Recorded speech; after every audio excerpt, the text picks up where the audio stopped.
Welcome to Get Your Coin Sis podcast, the audio show designed exclusively for you. I'm Nell Latrice, your host and fellow mom on a mission to empower, inspire, and guide you on the path to financial independence. Tune in for expert advice, real life stories, and actionable tips to help you secure the bag and truly get your coin, sis. Because you deserve financial success and stability. Let's thrive together.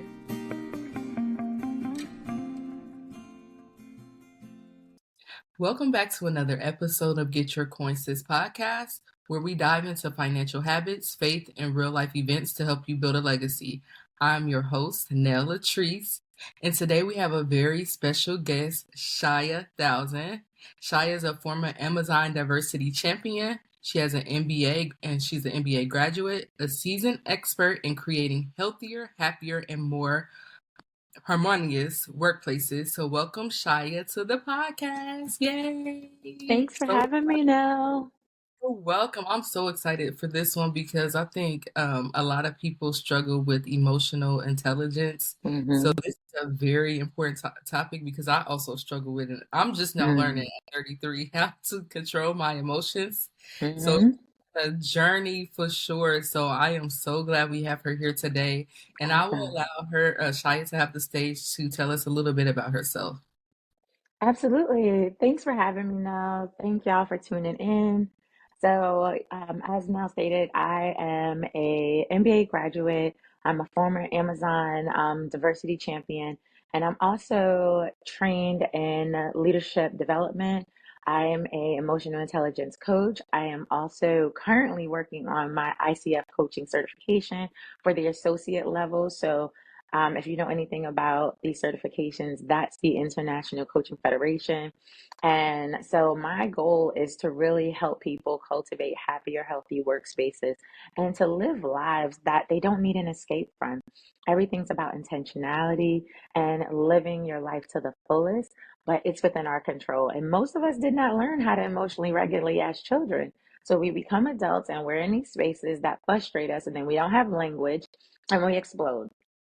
So it's really about tapping into self-awareness, self-regulation, as well as mindfulness tactics so that we can regulate ourselves and just live better quality of lives. Yes, perfect. I love it so much. That is so a good point about the childhood. I didn't learn anything about that. My mom was you better not act up at school today. That part, that You part. know, That's really what it is. Yep. yeah, yeah. So I think that is a generational thing, which is not always a bad Mm-hmm. thing because sometimes No. kids be needing a little, we can get them Mm-hmm. together on a Just strong a little bit. yeah. But that's so great. So I want you to share a little bit about a pivotal moment that led you to focus on emotional intelligence and workplace intelligence. Oh, yeah. So, for me, it specifically was around the fact that I experienced burnout on three separate occasions over 10 years. And so, what I learned during that time, every time I experienced burnout, I thought I just needed another job. So I was like, oh, I'm just gonna get another job because these people are crazy. And every time you're in that space, you think it's everyone else. And so you're projecting, but it's really you sometimes. So it's really putting myself in a position to just kind of self reflect and come in. And in doing so, I left New York. I'm relocated from New York to Florida. And that's my second burnout. And so in doing that, I was like, I'm gonna start working on my health and well-being. I moved a half mile from the beach. I was running to the beach, working out regularly. I would drive to work. My job was only 8 miles from my house. It was fabulous. Like I loved it. But then I left that job and I got another job, and that job was further away. I couldn't get to the beach as much. And I was like, I need to start focusing on something else. So I started focusing on my spiritual life. And really, I left New York where I had a church and I came to Florida and I didn't have a church. So I found a church. That was really good. I made sure I was getting my runs in around my neighborhood. And then my job just became too much. I burnt out again. And I'm just like, okay, I'm implementing these things in my life. I'm seeing differences. I'm seeing changes. And other people would ask me, but I wasn't quite there yet. And so then when I went to another job now, I was able to start putting all the pieces together. And that's when I started seeing real change. So I needed a physical habit, I needed a spiritual habit, and then I needed a creative outlet because I think the things that we used to do as children that we love that people steered us away from are the things we gravitate to as adults. And those are the things that help us cope, they help keep us calm, and it helps center our minds. So those are my three things.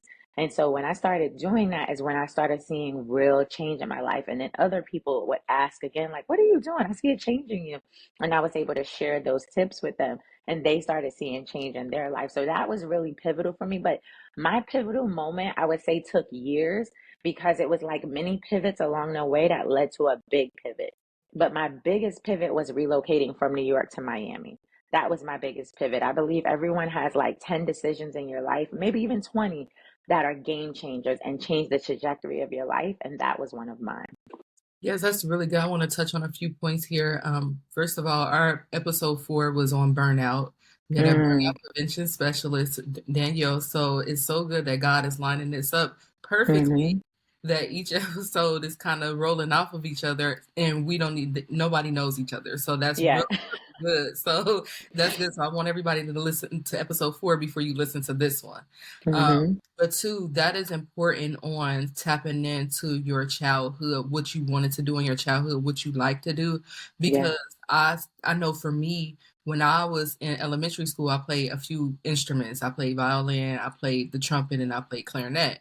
But nobody encouraged me to do them things, so I kind of was quitting each one. Every time I started, Hmm. I would quit each one. My mom like, oh, okay, she let me do whatever I wanted to Yep. do. Okay. But yeah, but it was just like I had nobody there like pushing me like you should just keep on trying or keep on doing this thing. So recently as an adult, I bought up me and my daughter a violin. We both kind of like Nice. artsy. She's a very artsy person. So I got us both violins so we can learn together because I don't even remember how to play anymore. That was like third Wow. grade. So that is so good that you made a point of tapping into your younger things and kind of pivoting and introducing pivotal moments into your life, kind of changing so you don't have that burnout for sure. I love that. Hmm. That is Yeah. so good. So, what are some of the initial challenges you faced when you started focusing on emotional intelligence? Whew. Okay. So that self-awareness piece, baby, Ain't that is, I- listen, that part because it takes a high level of accountability and humbleness to like lean into that because your whole life you're projecting and saying it's other people.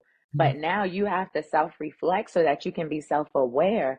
And so when you feel like you're getting upset, is this the moment or is this something else? Like having that internal conversation with yourself before you pop off at people or even just pausing to skip a beat. That was a challenge for me because I'm the type where I'm going to tell you, you disrespected, I'm going to go off. And it took a lot of like skipping a beat, pause, pause, pause. But I had to really get myself to that place. And I can tell you that a big part of that was me deciding to go to therapy at 35. And that was huge. From 30 to 35, I kept saying I was going to do it and I never did it. So it took me 5 years to even get in therapy. But once I got into therapy, I was like, oh, okay. That helps so much because what I believe is language comes with engagement and education. And therapy gave me language to my feelings. So now I try and introduce people to new language around their feelings much earlier. So I use something called the feelings wheel. And I introduce that to parents all the time. I introduce it to my friends all the time because if you've never had conversations and your language has not expanded to discuss your feelings, you're going to pop off a lot because really what it is you're frustrated because you can't communicate how you're actually feeling. And sometimes you don't even really know. You say, I'm angry, but am I disappointed? Am I frustrated? Am I just hangry? Like, let's just call it what it is. Sometimes you're just hangry and you're just like, I need a nap. And sometimes you're like a toddler and you're like, I'm overtired. I'm overstimulated and I'm overtired. But because you don't have the language, somebody will do something that'll trigger you. You can pop off instead of regulating and having that internal conversation. So that was a struggle for me in the beginning. Yes. Yes, that's so good that you said that because a lot of times I have children, so I'm overstimulated throughout the day. Now I know they like, coming at me, everybody coming at me at the same time. I know I'm like, okay, go have a seat, because right now it's too much. When I Yeah. used to, I'm like be yelling, Mm-hmm. Now it doesn't help anything either, because then they don't want to talk to you anymore. Mm-hmm. Just like I had to recognize those feelings, like, okay, I'm just overstimulated, I'm tired, I did a lot today. Yeah. Everybody have a seat and kind of do their own thing. Right now, Yeah. I'm not in mommy mode right now. So it's just like you do have to recognize those feelings. And I also resonate with the going to therapy, because I started maybe a few years ago at around 30. I started Mm-hmm. going to therapy, and my one therapist, she got me together as a black lady. She was like, because I used to be that I'm moving, get out my way, road rage, Mm-hmm. what I'm saying? Like, you in the way, beep, beep, and she was like, well, that's nobody's problem but your own, because they not rushing, you know what I'm saying? So whose fault is it that you're rushing? Mm-hmm. So sometimes you need to sit back and recognize that it's not the people driving slow around you, it's you, because you should have planned your time a little bit. I used to be in the car panicking, getting my own stuff, like up hot Mm-hmm. for no reason, when it's my own fault that I should have left 20 minutes early. Yes. It ain't nobody's fault but my own. So Yep. that's Yeah. really, really good. So how do you see the connection between self-care and leadership effectiveness, especially in a high pressure work environment? Oh my gosh, it's so important. So, as leaders, it's our responsibility to really set the tone for the day with our teams and communicate. So, if you're a leader and you just said you had a hard time coming to work and you're frustrated, you're going to carry that energy into your office. So, you're going to be on the same quick time throughout your day because you didn't get a chance to like really go through your routines if you have them. And I honestly recommend that everyone have routines. Routines bring freedom. All the free spirits, they don't like routines, but routines bring freedom because when something new comes into your day, your routine can help you adjust things. But if you don't have a routine and something new comes into your day, then you get frazzled. But as leaders, if you come in with that same energy and you expect the team to be on go mode and it's not a go mode day in the office, now everybody's going to be thrown off because they looking at you like, what's up? And then they're like, oh, what happened with him today? What happened with her today? And so their energy is going to it's going to literally throw everything off. But if you take care of yourself, so say you woke up, say 30 minutes earlier. You took time to read your devotional, you took time to go move your body, and then you got yourself ready for work. You had a cup of tea, you had a coffee, and then you got in the car and you still had 20 minutes extra, like that cushion, just in case. I understand there may be traffic. It's a Monday, everyone's coming back from vacation. Let me just give myself an extra 20 minutes. You're going to go into your office because you might get there early because it may not be any traffic. You might get there early. Now you have time to gather your thoughts before people come in and start talking to you. That is going to be a very different boss than the boss who just got out their car, who just made it to work on time, and they was frustrated the whole time they were driving. You're going to walk in and say, good morning to everybody. Hey, team, what are we working on today? What are the deliverables? All right, go. Let me know if you need my support with anything. Boom, that's done. You can get into your work. You can answer questions. But if you're on go mode and you just got there, all right, everybody, give me a second. I don't have time. All right, you're going to be frazzled. And then every time someone comes to you, you're going to snap at them. One of the things I noticed in my work is that when I first started, I started with supporting maternal wellness. And I had a friend who prioritized her health and well being all the time. I never heard her really snap at her kids. She didn't really snap at her husband. It's like, what's here because all my friends have kids. Like, what's going on? And I paid attention. She was the only person. If her kids were in school and she had the day off from work, she would go to the spa. She would literally prioritize her well being, or she would sleep late. She would make sure that she was taken care of, though. And that was a game changer. And that's when I started recognizing that self care is actually a part of the keys that unlock personal fulfillment. We're taught that self care is selfish, but that's only because no one's worried about your well being. We live in a society that's about produce, produce, produce. It's not about your well being. Well, you become a better producer when you take care of your well being, and no one has that conversation with you. And not just do you become a better producer, you become a better person in society, which means society is better because we all take better care of ourselves. Because none of us are just looking out for self. We're like holistically, hey, girl. How you doing? You should go for a walk. Let's go for a walk together. We become those type of people. So now we're looking out for each other, and society collectively is better for it. So as leaders, we bring that same energy into our office environment. And to be a leader that operates in emotional intelligence, when something is shifted on your team, there's an energy, or you have a negative person, you can tap into it better because now when you're talking to people and you recognize that shift, you can pause and go, hey, I noticed that you're not yourself today. You want to talk about it? Is there anything going on that I can support you with? Now that person knows that, hey, my leader recognizes there's something wrong with me, not the employee, but me, and they want to know if I'm okay. All right, no, I'm good, but if I need support, I'll get back to you. But that moment just gave that person cause for pause to recognize that you actually were looking to connect with them as an individual and not as the producer, the employee in the office. Yes, that is so true. I think that's important because I think sometimes careers or jobs forget that you're a person. You Mm-hmm. outside of work, this is not my life. You know what I'm saying? I have other things going on. I have 20 other things going on outside of work. So it's like this is not the end all be all for me. And I think that Yeah, sometimes those bosses forget that. And I just started to prioritize using my time off of work, especially my good, sick time. I have hundreds of hours 'cause I work for the government, so they let us accrue hundreds of hours of sick time. I have so many. Last week I used like 20 of them. Like good, I need good. to use these out. Yes, it's time for me to start taking off. Like this is what they're there Yeah, for. I don't need to tell you while I'm off. I needed a Zen day.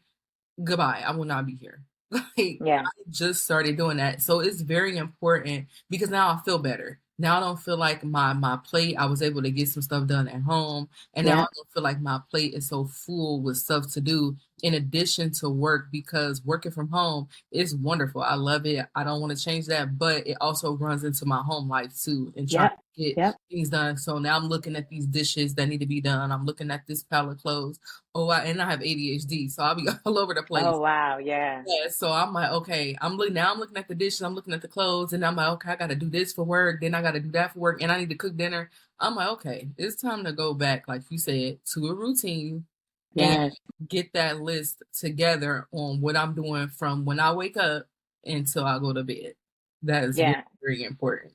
Especially for ADHD people, I think y'all really need lists Yeah. because it just gives you a marker, right? Like, okay, well, did this get done? Did this get, especially because you'll get distracted. And Yeah. it's okay if you get distracted if you go and take care of one of your other tasks, right? Because you're like, oh, I just saw the dish needed. Let me just wash the dishes. Well, that was on your task for 1 o'clock, but it's 12 o'clock. Okay, I'm just going to check that off. Now I can put something else in that place, or that gives me more time to do something for myself. Yes, yes, I am a list girl. I have a list for a list. Everything is organized in folders because, Hmm. and I literally look at it every day. And like you said, now I feel much better when I start to check stuff off. And Hmm. in another episode, I talked about how I had to quit putting so much stuff on my list that I know I couldn't get done in one day Yeah. because that also overwhelms me. I'm like, Yep. okay, I don't put 30 things on this list that I know I cannot get done in 24 hours. Why did I do that? Let Hmm. me, you know, be mindful of what I'm putting on here. Put five Yeah. things that I know that I can complete in this time, and then I feel good because now my list is clear.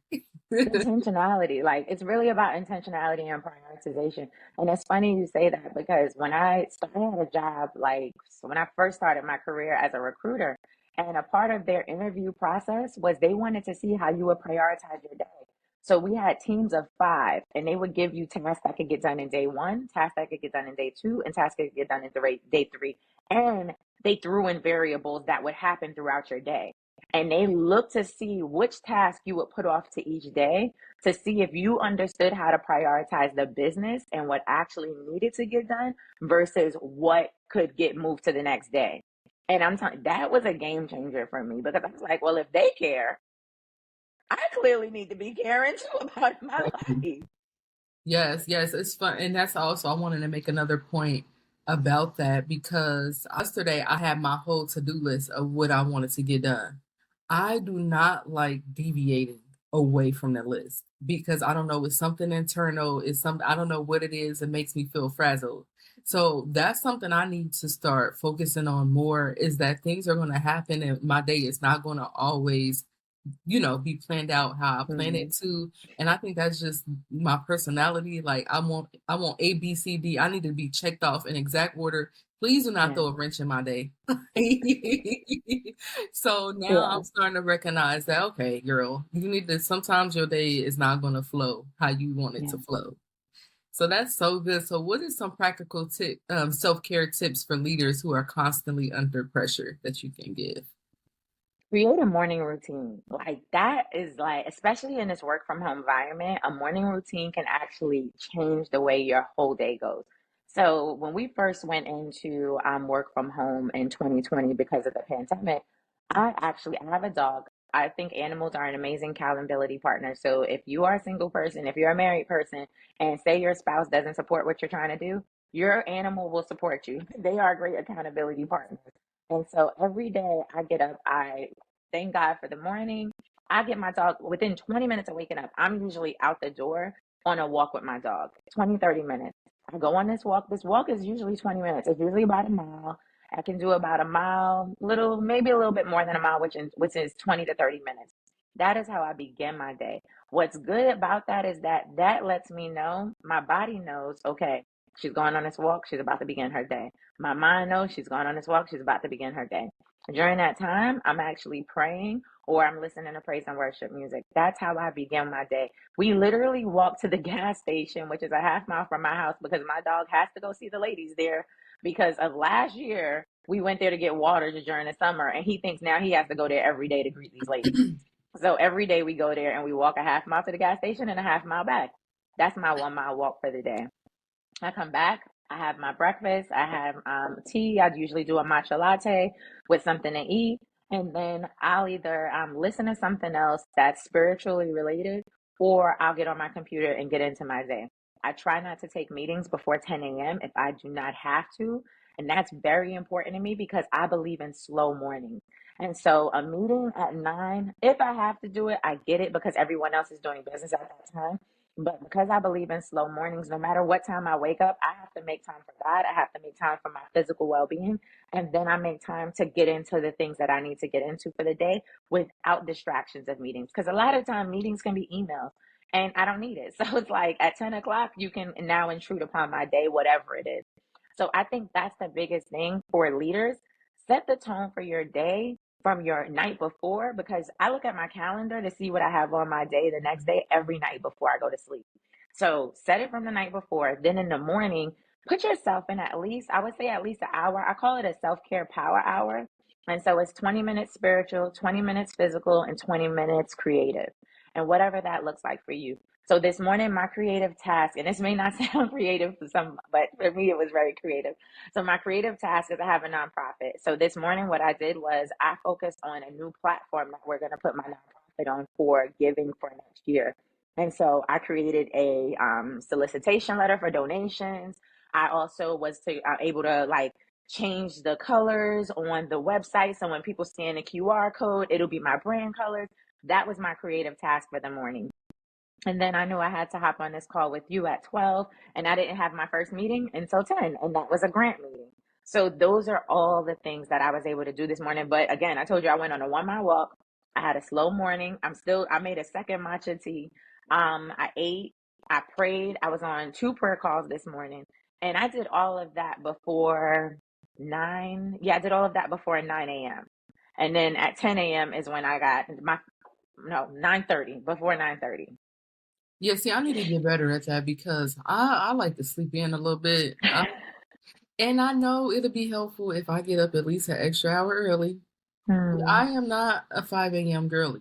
So, Mm-mm. yeah. Me either. I'm not either. Yes, No. Mm-mm. yes. And I'm like, okay, let me try 6. That's a little bit better, to get my, but I am so bad at starting my day at 7 or 8 o'clock in the morning. And I need Mm-hmm. to get up earlier. I know I do because that's what my little setback was this morning, was because I Mm. should have got up earlier. I'm still in the bed sleep. I like to sleep in. And I do need to take the initiative to just get up earlier. So those are some really, really good tips. I love those.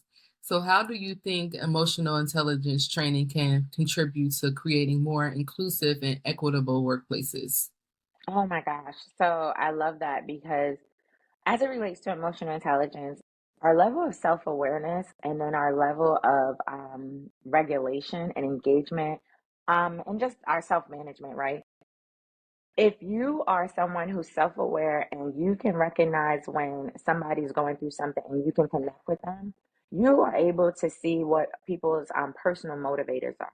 You're able to connect with them as an individual. When you know what people's personal motivators are, then you can tap into that to get things done in the workplace, because everyone's not motivated by money. And so because people believe everyone's motivated by money, that's what they'll lean into. But I always tell a story about this young lady. She worked for me, and I was a sales manager at Macy's in Herald Square in New York City. And this young lady worked for me. She worked for the company for 10 years. She worked for me for not even a couple of months. And when I got the department, they were like, "Oh, good luck with her." And I was like, okay. I had two people on my team. No, I had three. And everybody was like, "Good luck with them." And I was like, well, what's that about? And so what I realized is that no one spoke to this young lady about what her motivators were. 10 years this young lady worked for the organization, and no one asked her, "Hey, why don't you come to work?" And she would call out all the time. Well, when I got there and I found this out, I was like, "What's up? Like, what's going on?" And she was like, "They always schedule me when I have to pick up my kids." Well, as a single parent, that's important. So I said, "If I don't schedule you when you have to pick up your kids, will you be able to come to work?" And she was like, "Yeah." I was okay. I just won't schedule you when you have to pick up your kids. That's her motivator, right? I had to find out what her motivator was. Her motivator is being able to be there and be available for her children when they need her. She has two kids and she's a single parent. I never scheduled her when she was had to pick up her kids. I worked in that department for 18 months. This girl has only called out on me maybe twice. And when she called out, she would literally be like, she would call and she would say, "Give Shia the phone." She wouldn't even talk to them and say hello. She would just say, "Give Shia the phone." And I would say, what you doing?" And she would just start laughing. She was like, "No, this is what's going on." She was like, "I'm calling out, but this is why." And I would say, "Okay, no problem." I understood, right? Because there's a level of respect there when you tap into people's motivators. When I found that out and she found out that I cared, she wanted to show up for me because I cared. It was nothing else. I supported her, she supported me. Then they had the opportunity, because I worked in a certain area, there was a security access. They would take all my people and put them in another department, which was fine jewelry, and they would get more money. This young lady in 10 years never got asked to go to that other area and make more money in 10 years. Her working with me and never calling out and me being her advocate, she got to go into that area and make additional money for the holiday season. Well, that's really important. She's a single mother. I don't care if it's 50 cents. That was something that was good for her, right? In 10 years, she never had that opportunity. But in a couple of months, just because I spoke to her, I found out what she needed. Did that make my department better? Yes, that helped my whole department run smoother because I did that with every single employee. And being able to do that with every single employee, they didn't just work for me. That was their department. I couldn't sell any of this stuff all the time. So when we would win awards and accolades, I would give them cards. I would do things to celebrate my team. That wasn't me. And so when they all went and moved into this other department, this girl came to me almost in tears. She was like, "Thank you so much. This is the first time I've ever even been considered for this. Thank you." Those are the things. People work for people. People do not work for organizations. So once you understand that and you lean into emotional intelligence and become self-aware, help your teams become self-aware, that leads them to be able to support the collective unit and get the work done. So when I speak about productivity and I speak about how emotional intelligence can help workforces, it's really about helping people become better people, which in turn impacts your bottom line. My department was a $13 million department. They took 3 million and gave it to another manager. In that year, I brought it back up 3 million. That's unheard of. And that's because my team got it done, but it's also because I made my team owners of the business. I talked to them as if they were people, and then I supported them in the needs and that they let me know that they had. That's how it works. That's how it becomes equitable. That's how it becomes happier, healthier, more harmonious. Because they wanted, even if I was on vacation, I never had to worry about anything. That team ran like a well-oiled machine. They Together. would snitch on each other. It got to the point where they would leave me notes, such and such didn't clock out, such and such didn't do this. They would leave me notes if I wasn't there, and they would manage it themselves because they understood we had a common goal And they all wanted to reach that because I dealt with them as if they were partners in the business. Yes, that is so. Those are very, very good points because when I first started in this new office, we had a lady. She was a micromanager. Mm, Oh, she got on my last nerve. She wanted to check every last single thing. She scrutinized every. I said, "Listen here. If you want to do all that, do it yourself." She would go in there. She would ask me to do something, and 10 minutes, you can see when they're updating something. 10 minutes later, she's in there. Didn't you just ask me to do it? So why are you in there? So I told her, and I was pregnant too. I oh, said, listen here, because my emotions is already all over the place. mhm, I said, do it yourself. If you want to micromanage and you want it done the way you want it done, we're not going to do everything exactly the same. We're no. not the same person.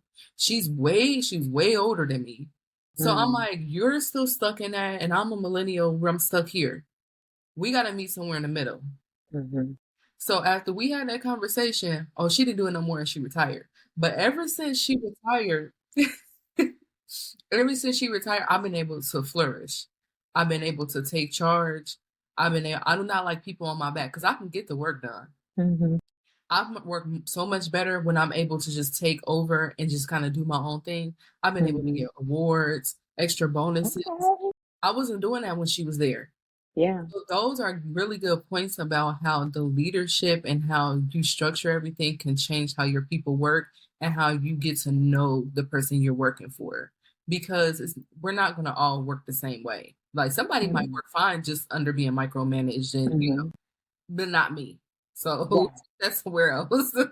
And that's why you need to know people, because you need to know the people who need more structure and the people who you can just give a task to and they're just going to run with it. Like I'm the same way. Give me a task. I'm just going to run with it. I'm going to get it done. I'm going to come to you if I have a question, but normally I'm going to figure it out and I'm going to get it done. Everyone's not that way. So if you know who people are and what they need, then you can feed those needs. And it's really about transforming workplaces and empowering people. Because once I educate you, I call it teach, test, trust. I teach you the information, I test you on the information, and I trust you to deliver on whatever you have to deliver. Once I do that, everybody's good because everyone's empowered. I'm not the bottleneck because no one's waiting on me to give instruction. And that's how all teams should be set up, unless you have a whole team of people who need direction. Because there are teams like that where every single person needs a direction. But Yeah. if you have a person who's not like that on a team of people, that might be the person you make the lead. They might be the SME, just so everyone goes to them and doesn't come to me. That helps everybody. Yep, yep, that's how I am. Because the person over me, they don't even go to him first. They ask me like, "Hey, sir, you got the list? What kind of work we got going on here? I know you got the list Mm-hmm. together." So yeah, so now I'm the go-to person. So those are really, really good points. So what are some key components of effective emotional intelligence training? I think first off, you want to I think self-awareness is the number one, and I would say the highest, because if you don't understand what's happening within yourself, you can't communicate to anyone else. So that's really like the highest point, self-awareness and being able to check in with self. So you have to be self-reflective. You have to be willing to skip a beat within yourself and understand, and this is where those internal conversations come from. Is this the situation or is this something else? Because a lot of time people will project onto other people and it's something else. It's not even a situation. Have you ever been mad and you don't even know why you mad and Yes. something happens and you're like, oh, and then you cry or whatever. And it's like, okay, there was a missing piece in self-awareness and then you couldn't even emotionally regulate yourself or self-manage because you didn't even know where it came from. But if you skip a beat and you go, okay, is this the situation or is this something else? Because if it's not the situation, you can manage your emotions better. And even if it is the situation, it's like, let me get back to you. You don't have to. I have a girlfriend who used to say, shoot first, ask questions last. Some people just literally spit everything out and that shifts the entire environment. And then they'll ask questions after the fact. Well, that's not a good person to work for because they're going to do that every time. And every time it's going to come with an, well, that's not helpful for anybody because no one's going to want to work for that person. And I used to be that person too. And that frustrates your teams. That just gets things all crazy. So I would say more than anything, the self-awareness piece and the ability to self-manage. What is going on within yourself and how do you manage it? So one, recognizing it, two, managing your own emotions and then being able to communicate those things. as they're happening is really important. But self-awareness is the biggest. I can't stress this enough because so many people are not self-aware. They are just missing that altogether. And some people say they're narcissists, some people say that they're not, and some people self-identify, some people don't, and then we'll recognize it in other people. And everyone in here lately is a therapist, so everyone's calling everybody narcissist now. Yes. Everyone's not a narcissist. So Favorite it's word. like but that's like it's trendy now, right? Even mental health in itself is trendy now. But it doesn't mean because you're out here self-diagnosing everybody that your diagnosis is correct. So I think that's the self-awareness piece, because imagine if the person that's out here diagnosing everybody doesn't have the self-awareness. Then is the diagnosis even valid? No, it's not. Yes, that was a couple points I wanted to hit on. One was when you stated, how your delivery or how you can come off, or my aunt always said you can be right in a situation, but how you answer to it can make you wrong. Oh So yes. people don't understand how even those emails, or, sometimes you do need to take a step back and say, let me Mm-hmm. think about how I'm going to respond. And I also think expanding your vocabulary helps you to, explain and express your emotions. Because Yep. that's one thing I had trouble with is my vocabulary needed to be a little bit bigger so I can use those words and tell how I felt. So now I tell my kids, like, use your words, tell me how you feel. But that comes from, like you said before, your vocabulary has to get bigger. And sometimes you have to take a step back and think about what you're going to say first. Because I know a lot of times at work, I be wanting to say, type something up in the email, want to sound crazy. I Yes, really want to say it. absolutely. I type it up first, and then I'm like, okay. I got that off. Let me go ahead and erase it and say the correct thing. So my Absolutely. boss actually put on appraisal. He said that Shar always speaks her mind. She always speaks her mind in a very professional way, because I do. So I Yeah. had to learn how to have that professional piece, you know what I'm saying, and be able to still say how I felt, but not make myself wrong in how I felt by my delivery. Absolutely. And it's social skills, right? Like Mhm. being able to read the room is a part of emotional intelligence. What's happening in the room? Can you read the room? Are you being received? Knowing your audience. Like you can't talk to your boss how you talk to your coworker. Yep. Like you got to be mindful of that. And so being able to do that, and I love that you tell your children use their words. Now, the part of using your words is how are we giving them the vocabulary, right? Because I've heard people say use your words and the kids don't have any because no one's giving them vocabulary. So it's like, okay, well, we're going to have to help them along here. And Yep. so that's where I love the feelings wheel and how it comes in, because you read it from the inside out or the outside in. And it starts with your primary emotions in the middle. So sad, anger, happy. And those are in the middle. But then what do those cast out to be? Or if someone says they're tired, okay, tired. Are you sad? Oh, they may be sad, because when you have really heavy feelings, it makes you sleepy. So being mindful of that and getting children to communicate that is huge.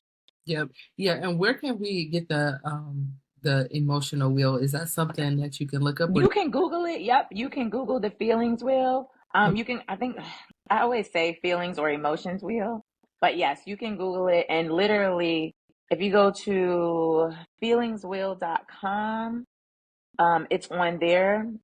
okay, I have to look that up for myself to have it at home. I need to have that. Absolutely. And I tell what I think is really great about it is I always tell parents, if your kids are on their way to school in the morning, have them pick an emotion in the morning so that they can tell you how they're feeling before they go to school, right? And then when you pick them up, have them tell you how they feel at the end of their day and how did they get there. They're usually going to be able to tell you how they got there. And it's interesting. And I always say I've been doing this work before I've been doing this work, because I used to pick my cousins up from school, and every day I would pick them up. I would say, tell me about your day, and they could not tell me I didn't do nothing. I would make them start from I woke up, I brushed my teeth, and that's how they had to tell me about their day. So I could always catch things if there was different things happening and say, "Oh, well, tell me about that. Expand a little bit." And that was my conversation. And I was in my 20s doing this with them. So then when I came across this feelings where I was like, "Oh, this is so dope," because now if you get them to say it in the morning and say they were happy when they left, but then they came back frustrated. Well, how did we get here? Let's talk Which about it.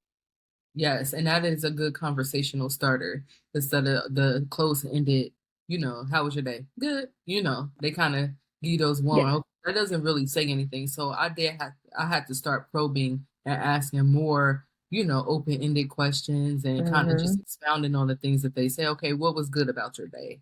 Yeah, Or what did you do? exactly.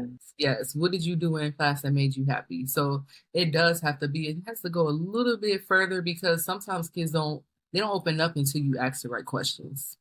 Exactly. And if you make it like it's got to be fun and engaging for them, right? So everything that I do when it comes to children is about social emotional learning and getting them to understand their own emotions and that their emotions are okay. We just have to really get them to understand when and how to regulate themselves because sometimes they'll get angry and pop off and we're like, "Okay, I understand you're upset," but we reprimand them sometimes when it's really trying to get to the root of why they're upset, and it's usually a lack of language. Like when you are upset or you are frustrated and you don't have the language, you cry, you become angry. How do we get them to communicate that? And the more words you give them and the larger their vocabulary, you're going to recognize that they can speak to it versus getting very like overly emotional about the situation. Yes, that is so true because my son, he does that. He's a crier anyway, so I just let him get it off. Go ahead, Hmm. cry about whatever you okay now. What's wrong? You know what I mean? Yeah, Then he yeah. starts saying that, and then maybe he goes into this whole thing on what was wrong. Okay, do you feel better Hmm. now that you cried about it? Now do you feel Yeah. better? So it's always a thing that boys don't cry, but I let him kind of get it off how he likes to get it off, and I just sit there and wait for him to be done, and then I go into my questions. That's sweet. That's really sweet because boys do cry. People cry. That Hmm. theory is so like, people cry. We all have emotions and we need to be allowed to express them. It's about how we express them that matters, but we do need to be allowed to express them. Yes, in our own way. That is so good. Absolutely. Can you share an example of a workplace that's successfully implemented EQ training and saw positive results? A couple of them. So, um, ones that I've worked with specifically, I worked with two different colleges in Tennessee. And when I first got to these colleges, I actually started working in workplace culture because of the work I was doing with students on campus. And they would say, "Hey, can you come talk to our staff and faculty? Because I think they need it more than the students need it." And I was like, "Okay, cool." So I did this. And over the course of probably, I would say, 4 to 8 semesters, we literally changed the culture on these campuses where people started having better conversations. They started using their words more. The students actually started speaking to each other with more vocabulary around their emotions. And they actually started using language. So the name of my book is Holding Space for Self. And so they would say, "Are you holding space for self?" This is the language they would start speaking to each other. And then schools started adopting mental health days, mental health weeks. So the culture completely shifted. It went from being something that was taboo to something that was not just recognized, but also supported on campus. They were bringing counselors into my sessions so that they could get support because who counsels those who counsel everyone else? Who's pouring into them? So making sure that they are being supported. So those are two specific dynamics where it was two separate universities in two different parts of Tennessee that actually I've gone in and done trainings with, and they actually saw the fruits of those trainings, especially over the course, because culture does not change in like one training, right? Right. And I always say it has to be a thread of wellness. So over the course of 4 to 8 semesters, this is how this was done. Well, if you think about semesters, 4 semesters is 2 years. If you think of 8 semesters, 8 semesters is 4 years.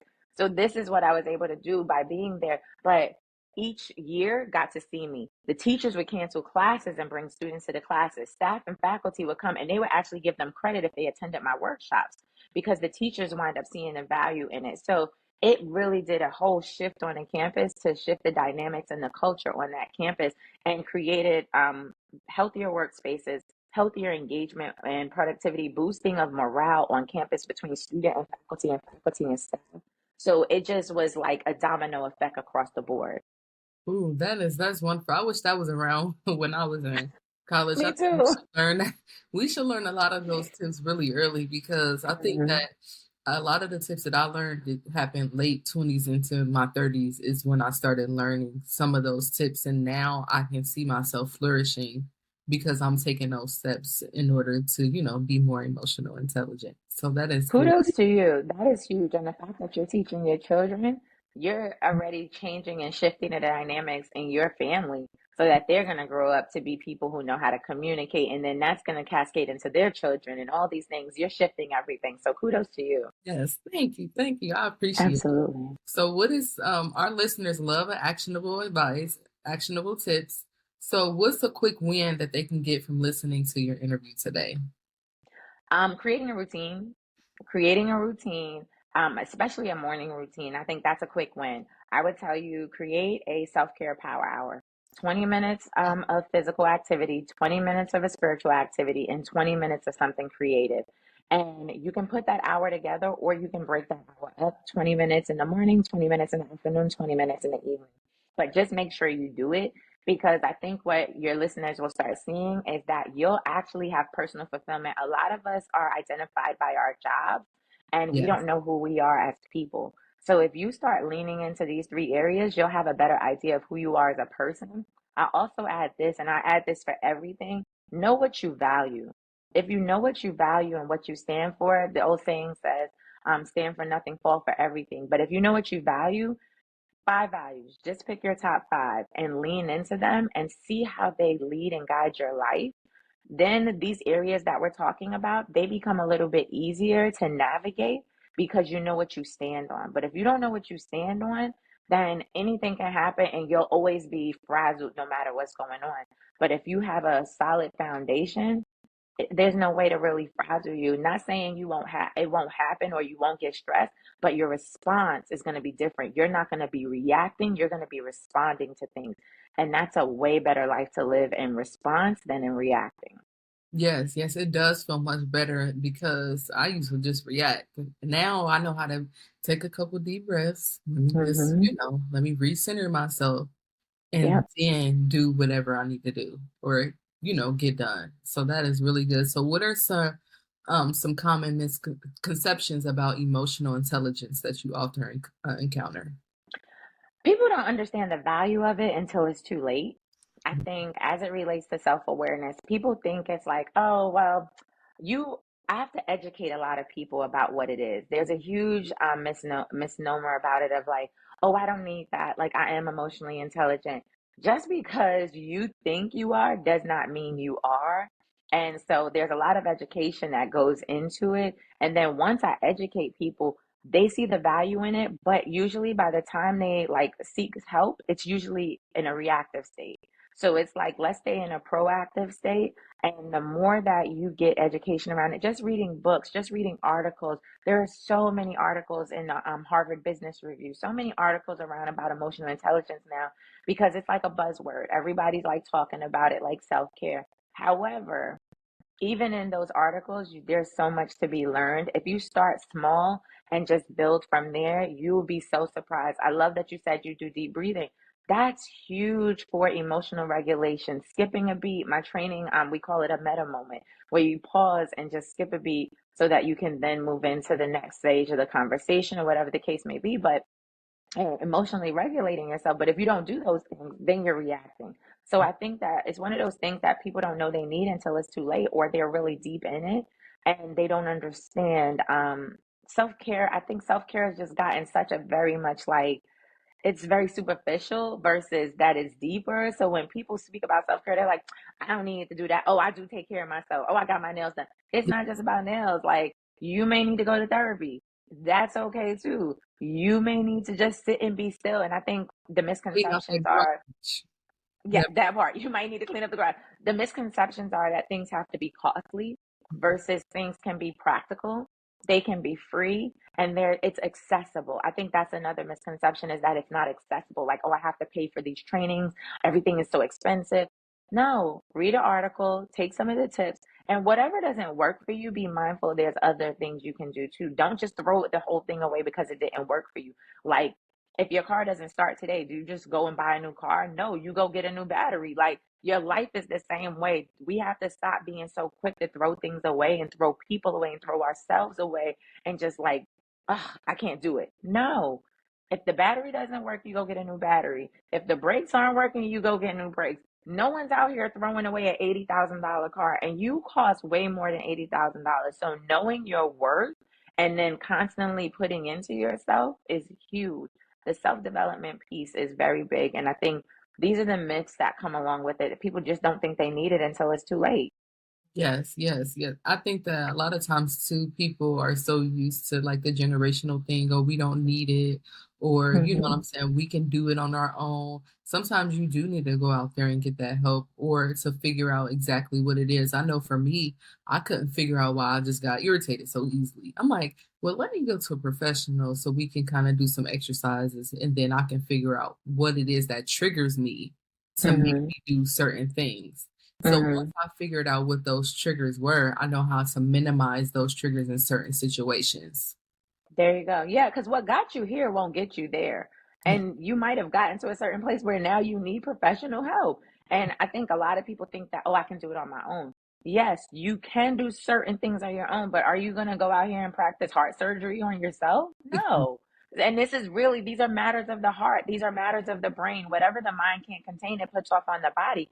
So you're not going to do your own brain surgery. You're not going to do your own heart surgery. You need a professional. So, how do you do that surgery without doing the surgery on yourself beforehand? You get professional help. Yes. Amen. I love it. Amen. Amen. So I love everything that you talked about today. Where can we continue to follow you, your website, social media, any upcoming events or projects that we should know about? Absolutely. So you can follow me online. My name is very unique. I have my name on every platform. So Yeah. you can follow me at Cheya Thousand on Instagram, Facebook. My website is cheya1000.com, or you can go to my company's website, ctwellnessco.com. We have a 5K coming up in 2 weeks. So if any of your listeners want to come on and join us, you can. Even if you're not in the Jacksonville area, this is what this is behind me. If you're Okay. not in the Jacksonville area, we do have a virtual option. So it's the Ooh, Joyful 5K. And this is really about joy. A lot of runs are dedicated to death or disease. This is dedicated to your joy and physical well being. So if you want to sign up for the virtual option, you can do that. November 2nd is the date. We would love to have you participate with us. And we also have a women's health breakfast coming up, talking about mental health and menopause on November 9th, because two taboo topics that women need to talk about, because in our communities as women, no one ever talks about it, and then everyone thinks they're going crazy when they're going through it.